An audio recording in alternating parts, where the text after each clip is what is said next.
All right, well, today is August 22nd, 2018, and right now at 11 p.m., we have a temperature of 69 degrees in the foothills of Los Angeles. The relative humidity is 65%. The dew point is 56 degrees, and the barometer is sitting at 29.94 inches. Right now, we're looking at the Central Pacific water vapor loop, and this is Hurricane Lane, which is a Category 4 storm with, I believe it's 145 mile per hour winds.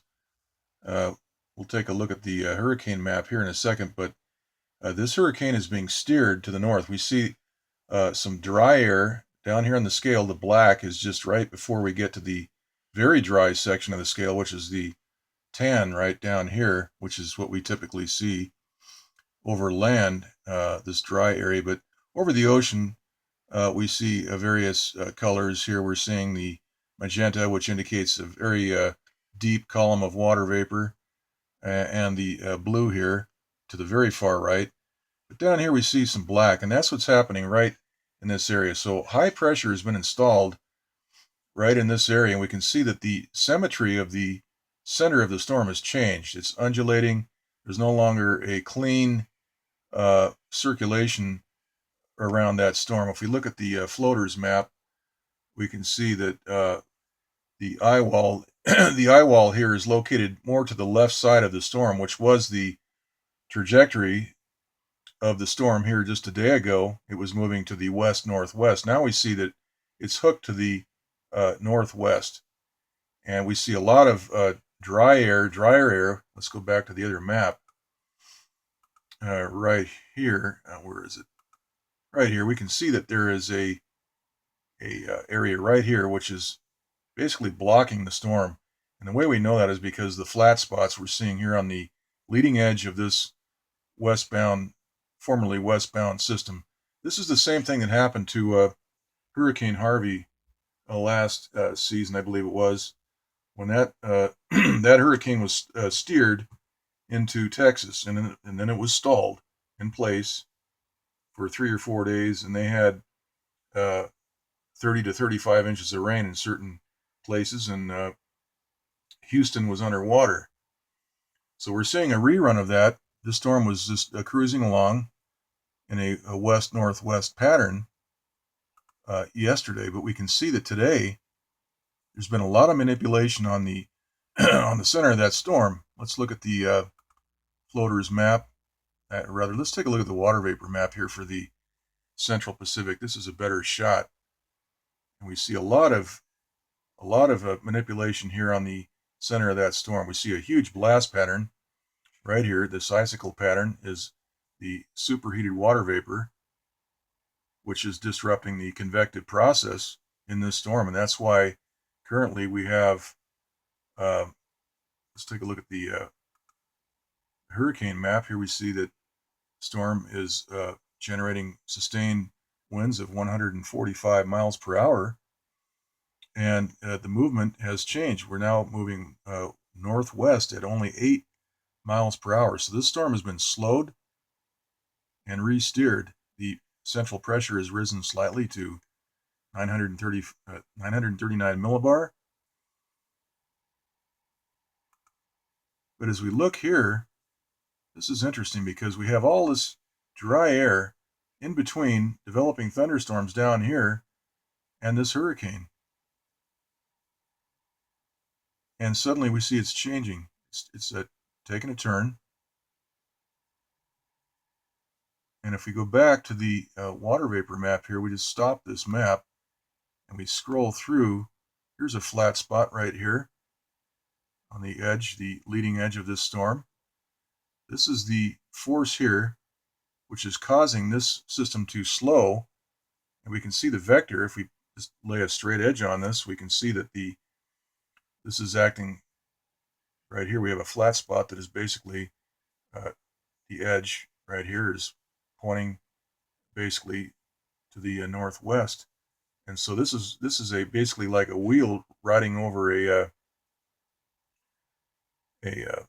ramp, to make an analogy, just a very crude analogy.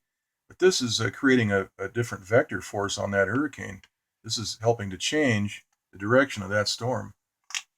And while they're weakening it, we can see the blast pattern here, and the central pressure is rising, but they have changed the direction of this hurricane. And so now it's hooking to the north. They're going to run this thing right up along the southern coasts of all these islands here. Now, as we move to the next frame, we can see that flat spot right here. And we'll move to the next frame. Still have a flat spot. And so notice the symmetry here. That this is not what we saw yesterday. We saw the blast pattern, of course. That's because they were maintaining a Category 4/5 storm. But now today, we see that the storm has changed direction. And this is the evidence of why that's happening.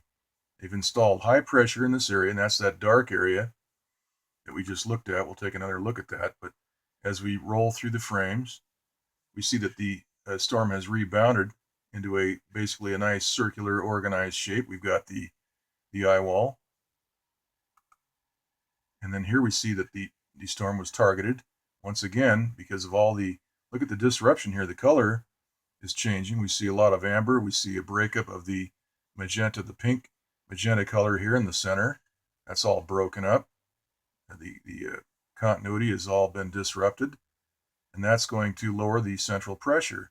And by the way, these weather derivatives and bonds are all hinged on the central pressure of these storms as they approach and create damage in a given location. The central pressure plays a big role in how much the payout money eventually is. And so, of course, when you can manipulate the central pressure of a hurricane and steer its direction, then you've got the whole game locked up in your pocket. And you just, put ads in the papers and hope that people buy the bonds and the derivatives and so forth. And people take a cut of that. We have the Chicago Climate Exchange. They're involved in this racket. This is a protection racket. And we're seeing more evidence here as we scroll through these frames. We see those flat spots. That's what's changing the direction of this storm. You see that blast pattern throughout. So these weather controllers are weakening the storm ever so slightly, but the main thing is that they're steering it to the north. And we see the symmetry around the storm. There's very little in the way of rain bands around this edge here, this leading edge, this westbound edge. So let's go ahead and run that. So this activity right here on this south west side is acting to re-steer this storm. And we saw the same thing happen with Harvey. We saw a blockade installed right in front of that westbound storm. They installed high pressure. The storm had nowhere to go, and so it went where it could go, which was to the north. This is a counterclockwise spinning storm, so it's basically spinning like a wheel. And these bands of moisture have a lot of energy in terms of they have traction ability in the atmosphere. And so this storm acts like a wheel in a sense where it's actually gaining traction on the atmosphere that it's in. And so when we install high pressure in front of the storm, it's going to find a way to continue moving. And so in this case, we're seeing that happen here. Let's look at some of these other maps. Here's the infrared map. And we see the eye wall is mostly on the, it's not dead center like it was yesterday. But the big evidence, the important evidence is right here in the Central Pacific water vapor loop. We see high pressure installed right here in this area. We can see the dark area extends all the way down to the south side, right about the 6 o'clock position, and all the way up through right through here. And that's going to change the direction of that storm.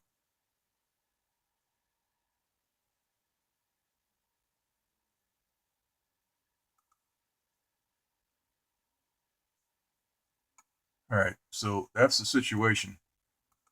Next, let's look at the Northeast Pacific water vapor loop. I hope that the people on Hawaii are prepared We're hearing that there are, let's get rid of these blanks.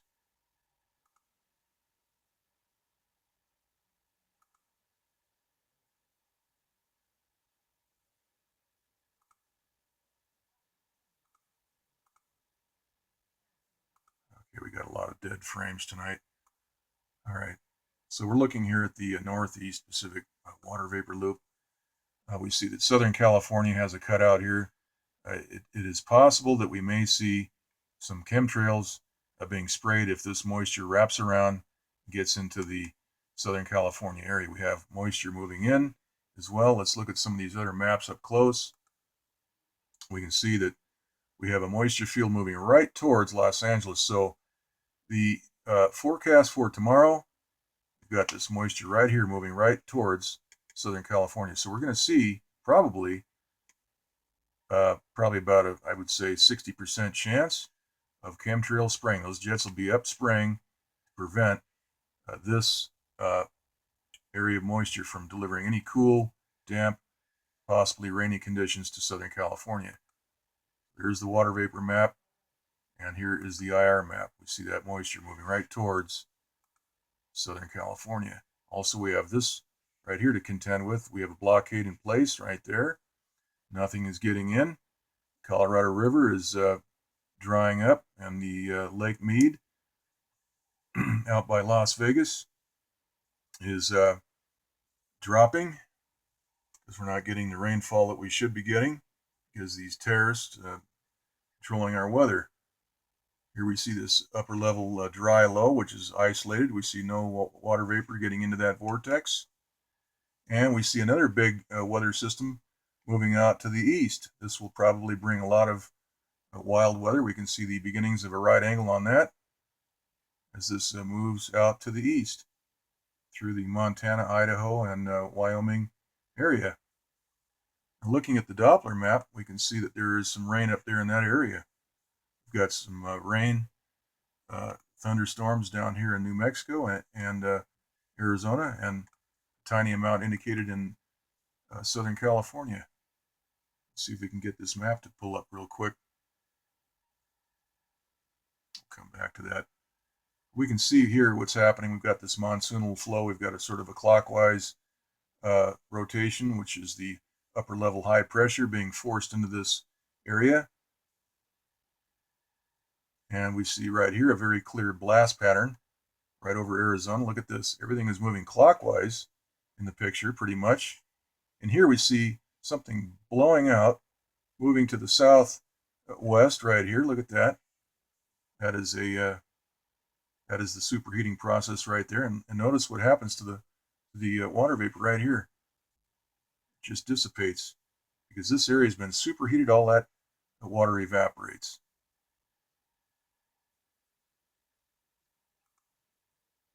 Okay, that's the only map I have pulled up. We can see this pressure wave best here in this IR map. Okay, so here is the Doppler map, and we can see the situation. Very, very small amount of rain in the Anza Borrego desert right there. And let's go out to Hawaii right now and see what's going on there. Wow, look at this. We see the WSR 88Ds at work here, folks. The ground-based microwave Doppler radars. Look at this. This is exactly what I've been talking about. These are placed on the islands. These are those ground-based towers that are about 6 stories off the ground. And we see the hurricane right here, and the Big Island, and we see Hilo, and these are the pie-shaped cutouts where the precipitation has been evaporated by the microwave energy. We can see right where those are targeting the moisture field right here, this precipitation. So these straight edges, these pie-shaped cutouts, they triangulate right towards the transmitter.